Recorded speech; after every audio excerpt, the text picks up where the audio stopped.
بسم اللہ الرحمن الرحیم۔ السلام علیکم عزیز طالبات، آج ہم اپنے بقیہ نصف مضمون انفارمیشن ٹیکنالوجی کا مطالعہ کریں گے۔ آئیے مضمون کے مطالعے کا آغاز کرتے ہیں۔ عصر حاضر نے جدید دور میں یا موجودہ دور میں کمپیوٹر اور انٹرنیٹ کے بڑھتے ہوئے استعمال نے ہماری قومی زبان اردو کو بھی اس نئی طریقے سے ہم آہنگ ہونے کا یعنی ساتھ ملنے کا حوصلہ دیا ہے۔ جو زبان پہلے قلمی کتابت یعنی لکھائی کے ذریعے اخبارات و رسائل اور کتابوں کی صورت میں عوام تک پہنچتی تھی یعنی عام لوگوں تک پہنچتی تھی، اب کمپیوٹر کتابت اور الیکٹرانک ذرائع وسیلے کے ہم آہنگ ہو کر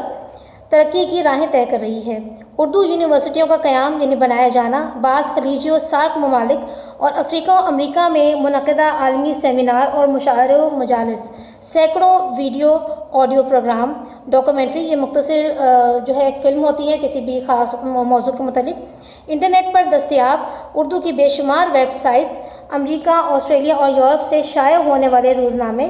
اور رسائل اور جرائد نے اس زبان کو نئی وسعت عطا کی ہے، نیا پھیلاؤ عطا کیا ہے، بڑھایا ہے، اضافہ کیا ہے، اور ایک اندازے کے مطابق دنیا میں کم و بیش تقریباً اردو بولنے، سمجھنے اور لکھنے والے 1 ارب عوام اور فاصلاتی نظام تعلیم کے دائرے نے یہ ثابت کر دیا ہے کہ اردو کے روئے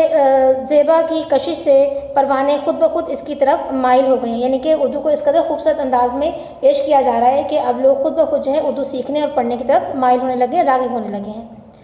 مرزا غالب و علامہ اقبال رحمۃ اللہ علیہ اور فیض احمد فیض نے اردو زبان کی جو وراثت چھوڑی تھی، اس پر انفارمیشن ٹیکنالوجی کے مٹیریل ان مواد سے نئی نسل نے ایک شاندار عمارت تعمیر کی ہے، اور اردو بھی دنیا کی دیگر دوسری اہم زبانوں کی طرح 21ویں صدی کے تقاضوں ضرورتوں سے ہم آہنگ ہو رہی ہے۔ پہلے اردو زبان اور اس کی تعلیم محض صرف ریڈیو اور ٹیلی ویژن تک محدود تھی۔ ان دنوں کمپیوٹر اور انٹرنیٹ کے سہارے اس کا دائرہ کار ورلڈ وائڈ ویب کے ذریعے سے بڑھ گیا ہے، اور ای لرننگ، ای ایجوکیشن، مائکرو چپس اور ای میل کے ذریعے سے انسان نے دنیا کو ایک مٹھی میں بند کر دیا، یعنی اس کو مختصر کر دیا ہے، اور اس زبان نے سائبر سپیس میں بھی اپنے قدم جمائے ہیں، جس کی زندہ مثال ہماری اردو زبان ہے۔ دنیا کی دیگر زبانوں کی طرح پہلے اس خط نے رومن رسم الخط کا سہارا لیا، یعنی کہ جو ہم عام اپنے پیغامات جو لکھتے ہیں موبائل فون میں، اس میں جو ہم زبان استعمال کرتے ہیں اصل اردو کی جگہ وہ ہمارا رومن رسم الخط ہے، لیکن جلد ہی اس نے نئے جہان کے آداب سیکھ لیے، اور اردو نے بھی دنیا کی دیگر زبانوں کی طرح پورے وقار کے ساتھ سائبر سپیس میں اپنی جگہ بنا لی، کہ اب آپ کو نظر آتا ہے کہ موبائلز میں اور کمپیوٹرز میں ہمارے پاس اردو کی بورڈ بھی موجود ہوتے ہیں۔ آج آپ اردو میں گوگل پیج پر یونیکوڈ کے کسی بھی شاعر یا ادیب کا نام ٹائپ کر کے لکھ کر اس سے متعلق معلومات اور مواد حاصل کر سکتے ہیں۔ یونیکوڈ سے پہلے یہ سہولیات اردو زبان میں میسر نہیں تھی۔ یونیکوڈ نظام کی وجہ سے جہاں انگریزی لکھی جاتی تھی، وہیں پر اب اسی طرح اردو بھی لکھی جانے لگی ہے۔ انٹرنیٹ اور کمپیوٹر کی ہمہ جہت یعنی ہر طرف افادیت فائدے کے پیش نظر یہ خوشی کی بات ہے کہ ہماری اردو زبان بھی اس قابل اور اس لائق ہو چکی ہے کہ وہ جدید ٹیکنالوجی سے ہم آہنگ ہو سکے، اور اردو نے بھی خود کو کمپیوٹر کی زبان بنا لیا ہے۔ اب ہمیں انٹرنیٹ اور کمپیوٹر کے استعمال کے لیے کسی اور زبان کے سہارے کی ضرورت نہیں ہے، بلکہ ہم پورے کمپیوٹر کو اردو میں منتقل کر سکتے ہیں، اور یہ ممکن کام اردو یونیکوڈ نے ممکن کیا ہے۔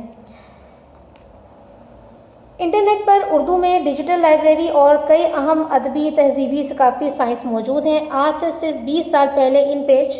کے ذریعے سے کمپیوٹر پر اردو کتابت کا یعنی اردو لکھنے کا کام شروع ہوا، اور اردو اخبارات اور کتابیں کمپیوٹر پر خوبصورتی سے آراستہ ہو کر سج کر شائع ہونے لگیں، چھپنے لگی تھیں۔ مگر جب دنیا میں کمپیوٹر کے استعمال بڑھا اور ٹیلی ویژن، سیل فون اور دیگر ٹیکنالوجی کے آلات میں اردو کے استعمال کی ضرورت بڑھی تو اردو کے علاوہ دنیا کی تمام زبانوں کو کمپیوٹر کے MS آفس پروگرام اور انٹرنیٹ پروگراموں میں شامل کرنے کے لیے زبانوں کا یونیکوڈ نظام شروع کیا گیا، اور اس اعتبار سے کی بورڈ کی تشکیل عمل میں یعنی کی بورڈ بنایا گیا۔ اسی اعتبار سے اردو میں جمیل نوری نستعلیق اور الوی نستعلیق فونٹس یعنی کہ حروف تیار ہوئے، جن کی مدد سے کسی بھی اپلیکیشن، فیس بک، ٹویٹر اور دیگر اپلیکیشنوں اور سیل فون میں اردو لکھنا آسان ہو گیا، اور ان پیج کو یونیکوڈ میں منتقل کرتے ہوئے اردو زبان و ادب کا بیش قیمت یعنی قیمتی ذخیرہ انٹرنیٹ پر محفوظ کر دیا گیا۔